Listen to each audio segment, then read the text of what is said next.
Hello everyone, welcome back to my class. Myself Tabushi, your SST teacher. So we are continuing with that chapter that was chapter number 10, Development of Civilization. In this chapter I have told you that in the Bronze Age there were mainly four civilizations. That was Egyptian civilization, Mesopotamian civilization, Chinese civilization and Indus Valley civilization. We are continuing with the Indus Valley civilization. In my previous video, I have told you about the city planning of Indus Valley civilization. जब city planning के बारे में मैंने आपको बताया था, आप जब भी हिस्ट्री का चैप्टर पढ़े या उसकी वीडियो देखें, तो हिस्ट्री को आप कहानी के रूप में ले, उसको अपने दिमाग में पिक्चराइज कर ले, एक ट्रू स्टोरी, और उसको एक के बाद एक इंस्टेंस अपने दिमाग में, जैसे हम पिक्चर देखते हैं उस तरह से एक के बाद एक इंस्टेंस अपने दिमाग में पिक्चराइज कर लेंगे, तो आपको हिस्ट्री कभी बोरिंग महसूस नहीं होगी. Now we are continuing with Indus valley civilisation city planning. The city planning of Indus Valley civilization was completed. Now about the occupation of the people of Indus Valley civilization.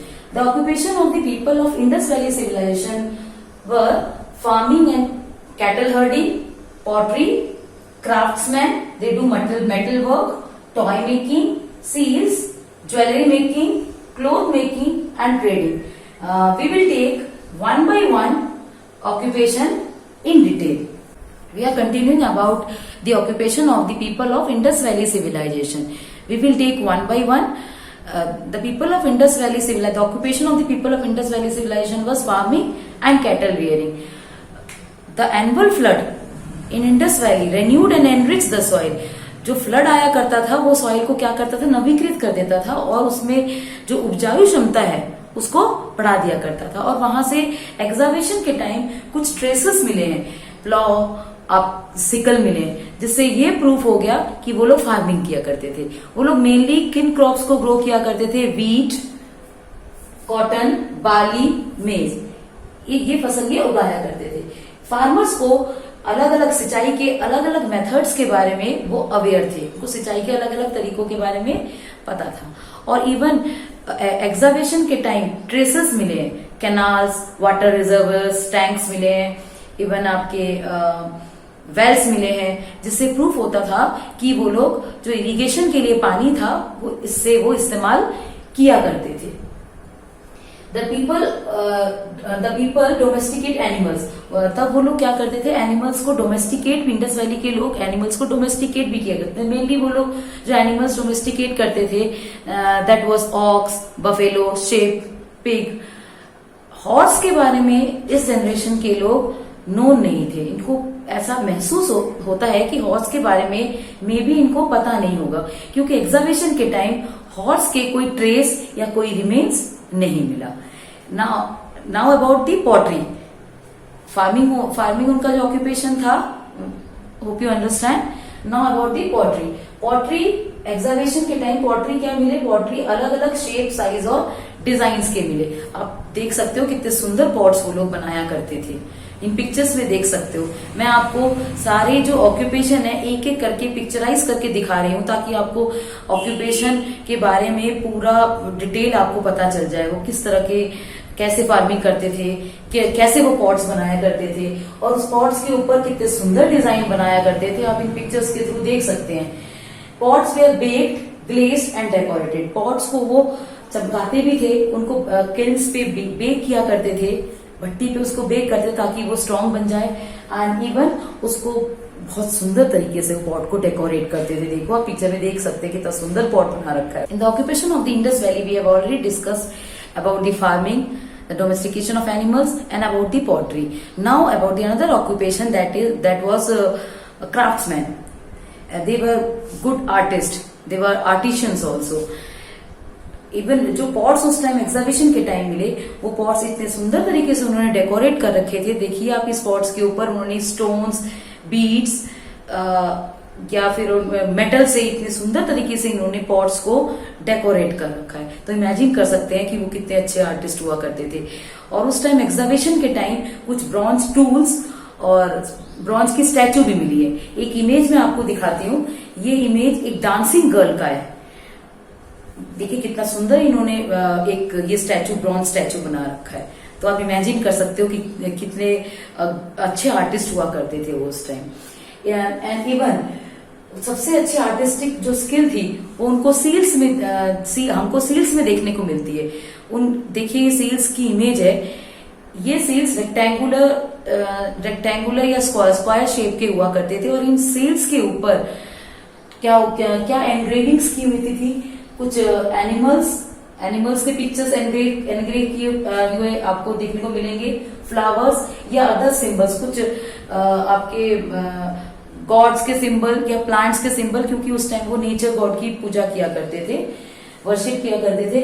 और इसीलिए ये जो seeds थे इसकी एक अलग ही importance थी, artistic importance भी थी, इवन ये रिलीजियस कामों में भी इसको लिया करते थे।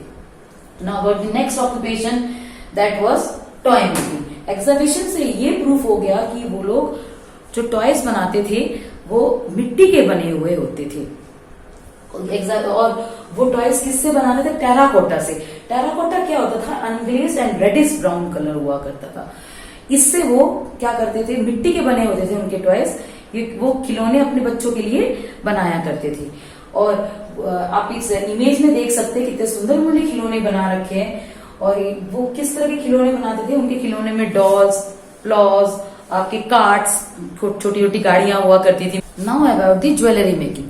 एग्जीबिशन के टाइम बहुत सारे ऑर्नामेंट्स मिले हैं, जैसे नेकलेस, एमुलेट्स, रिंग्स, बैंगल्स। आप इस इमेज में देख सकते हैं, जिससे ये प्रूफ हो गया कि वो एक्सपर्ट थे, ज्वेलरी बनाने में एक्सपर्ट थे।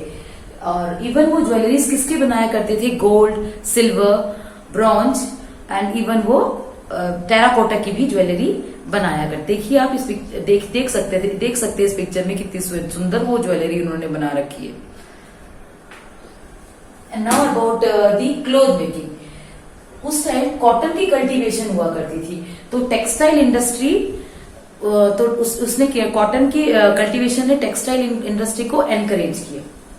और वो लोग एक्सपर्ट से, आर्ट ऑफ स्पिनिंग और वीविंग में वो लोग एक्सपर्ट से। इवन एग्जीबिशन के टाइम कुछ क्लॉथ के पीसेस मिले, कॉटन के क्लॉथ के पीसेस मिले, जिससे ये प्रूफ हो गया वो लोग कॉटन के क्लॉथ का इस्तेमाल करते थे। Indus valley, the people of Indus valley wear the cotton clothes. और इवन एक आपका एक मैन की स्टैचू भी मिली है मोहनजोदाड़ो से, और उसने क्लोथ पहन रखा है और उसपे बहुत ही सुंदर फ्लावर्स की एम्ब्रॉयडरी भी हुई है। तो आप देख सकते हैं कि वो लोग कितना कॉटन का इस्तेमाल वो किन कामों में करते थे वो। Now about the trade and commerce. The people of Indus valley civilisation were good traders. वो लोग बहुत अच्छे व्यापारी हुआ करते थे। इंडस वैली में जो आपकी क्लाइमेट थी वो मॉइस्ट क्लाइमेट थी। मॉइस्ट क्लाइमेट होने की वजह से वहां पे थिक फॉरेस्ट हुआ करते थे, और थिक फॉरेस्ट से उनको सफिशिएंट अमाउंट ऑफ वुड उनको मिल जाया करता था। टिम्बर उनको बहुत सफिशिएंट अमाउंट में मिल जाता था। और उस टिम्बर का इस्तेमाल वो किस में करते थे? किल्स में करते थे, भट्टियों में करते थे, और इवन उससे वो बोट्स बनाया करते थे, और बोट से वो इंटरनल और एक्सटर्नल ट्रेड किया करते थे। इवन उनको क्या है, वो लोग वेट्स और मेजर्स का इस्तेमाल भी करते थे। आप इस पिक्चर में देख सकते हैं उनके वेट्स और मेजर्स। उनके वेट्स और मेजर्स किससे बने होते थे? स्लेट्स और स्टोन्स के बने होते थे। जो मेसोपोटामिया की जो सील्स हैं वो कहाँ पे मिले हैं? इंडस सिटीज में। मेसोपोटामिया के सील्स इंडस सिटीज में मिले हैं, और मे बी मेसोपोटामिया में इंडस के सील्स मिले होंगे, जिससे क्या प्रूफ हो जाता है कि इंडस वैली के लोग बहुत अच्छे ट्रेडर्स थे। Next, the remains of dockyard discovered at Lothal. Lothal में जो गुजरात में है वहां पे एक डॉकयार्ड मिला है, और जिससे ये प्रूफ हो जाता है कि हमारा ट्रेड रिलेशंस था। किस किस के साथ था? मेसोपोटामिया, इजिप्ट और दूसरी कंट्रीज के साथ हमारा ट्रेड रिलेशंस था। उसके प्रूफ कहाँ पे मिला है? डॉकयार्ड मिला है लोथल में, उसके रिमेन्स मिले हैं। Hope you understand the occupation of Indus valley civilisation very well, क्योंकि मैंने एक एक आपके ऑक्यूपेशन को डिटेल में बहुत अच्छी तरह से समझाया है। अगर आपको वीडियो पसंद आए तो लाइक करें, शेयर करें और सब्सक्राइब करें। सब्सक्राइब करते वक्त बेल आइकन दबाना ना भूलें। जिससे आपको मेरी नई वीडियो का नोटिफिकेशन मिलता रहेगा. Wait for my next video about the religion and about the script of Indus Valley Civilization. Till then, goodbye.